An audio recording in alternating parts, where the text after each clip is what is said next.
then the thing that gets me too about that, she put the mask on, but she didn't even know how to work it. He had to become conscious enough to turn it up. I just thought it was an interesting moment because he still had to wake up again. That was really a good ill scene. I was going to say, that whole thing with the air being toxic, did you meet that? Yeah. Seriously significant too. Because the air is talking about spirit, Yeah. and the level, or death. That environment is death to the ego body. Yeah. And so to the extent you were attached to that, you can't survive in that new environment. And look what he's saying too. We build what? Things to insulate us from it. The ego is those face masks.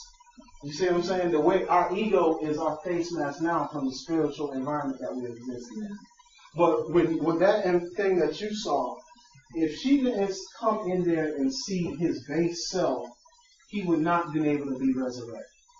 She would have never really been able to act out what she really saw. She brought completion to it when she saw what he really was.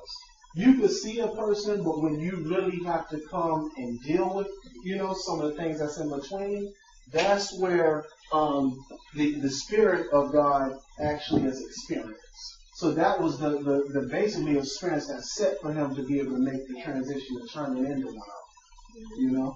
Also, what I want to say about that comment when they're talking about seeing you, the seeing you has to do with being able to see each other beyond behavior, actions, and deeds.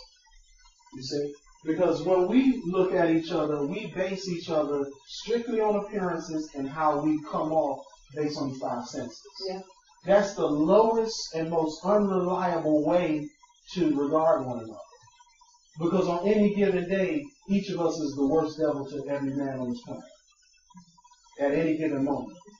If you could just see us at our worst, on the one given moment, you're worse. But if I judge you on that, then I'm not seeing you. I'm just seeing one of the fruits of a particular moment. So when we get to the place where we deal with being in the world and not of it, then all these senses that we judge each other by, and even ourselves, become unimportant. Yeah. Because all of the 5 senses are related to time, event and time. And because there are no senses like this that exist in spirit. And I'll say something. One change on the word, they become correct. Okay. You see that? Because they are unimportant, like Pastor said, in the state they're in now. Right. Because they're not worthy of relating proper information. Because each one of us in here sees different bands of colors. So we're seeing different stuff right now. But when you see the essence and we really see each other, then what happens is the way we relate to one another changes as well. Because what happens is we're constantly drawing out that essence out of each other rather than how we appear. Y'all see that? Now that's very different from how we react to each other on an ego level. Because when we react to each other on an ego level, then how things appear is how we relate to one another. So Sheldon does something one day, I don't like it, I disregard Sheldon. I'm like, man, he was cool, but he's a rap. You know what I mean? He didn't say right. Now, otherwise, what you say? Anyhow, but when we're dealing with the essence of each other, we're always seeking to do what we're talking about a little bit earlier, relate to each other in order to draw the Christ consciousness out of each other. Whether that's correcting behaviors that can be a blinder to each other, or whether that's drawing out ones that we don't see in ourselves. Because y'all know you always can see positive in each other that other people don't see as well. So we draw that out, and we also decrease the negatives that block people from seeing themselves. One of the other things that I thought was very powerful in that movie was when Riley was in the center and everybody joined, put hands on, 2 hands, and 2 hands, and it looked like a web of connectedness. John, you my subconsciousness, boy. I don't even need to think. You know what I'm saying? She just gonna bring the stuff that I be thinking, but I can't bring it to my head. That's what's up. You ain't lying, man. Y'all see a man, just follow it, man. All I'm doing is following the energy, man. I'm just following the energy. Now, Miss R, you remember you asked a question about why 7 billion people was significant to that? Or something like that? No, I ain't gonna respond on that one, but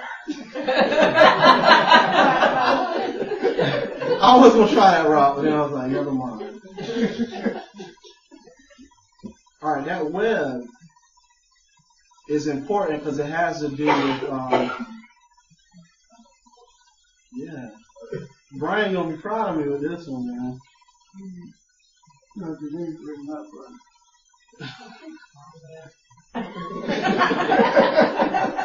Y'all crazy.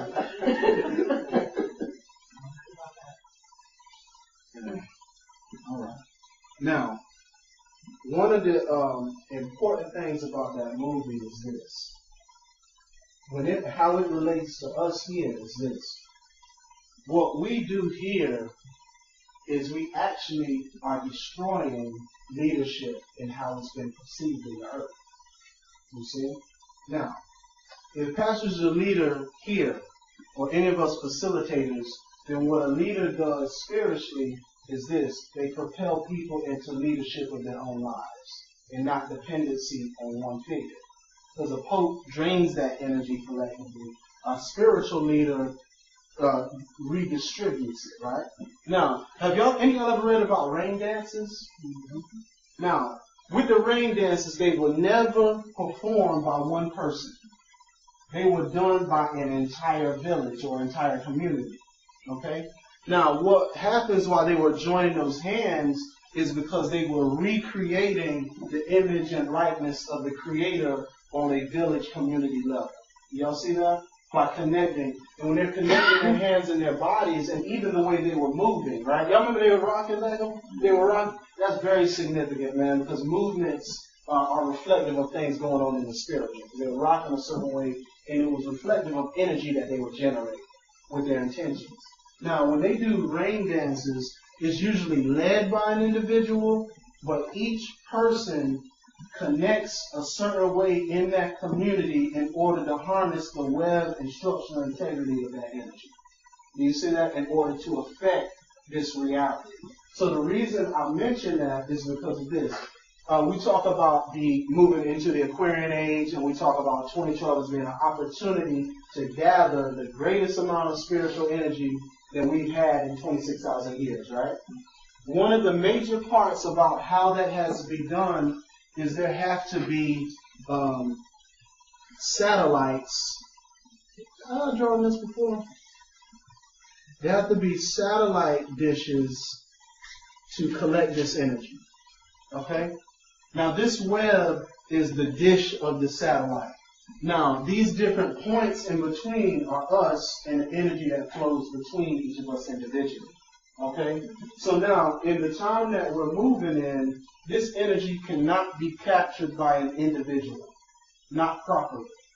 This energy has to be captured. Oh, y'all know what it is? Oh man, it just hit me. Nick, you don't appreciate it because you know the symbols.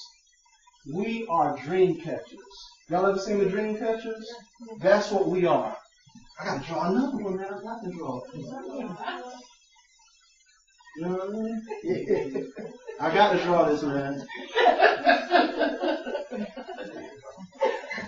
Yeah, now, the dream, that's what we are. We're dream catchers, and we're interlocked and interconnected. What's really happening is we're moving into the position to be a proper web dream catcher and spiritual receiver in order to channel the energy to match what Yahweh established us in this universe for.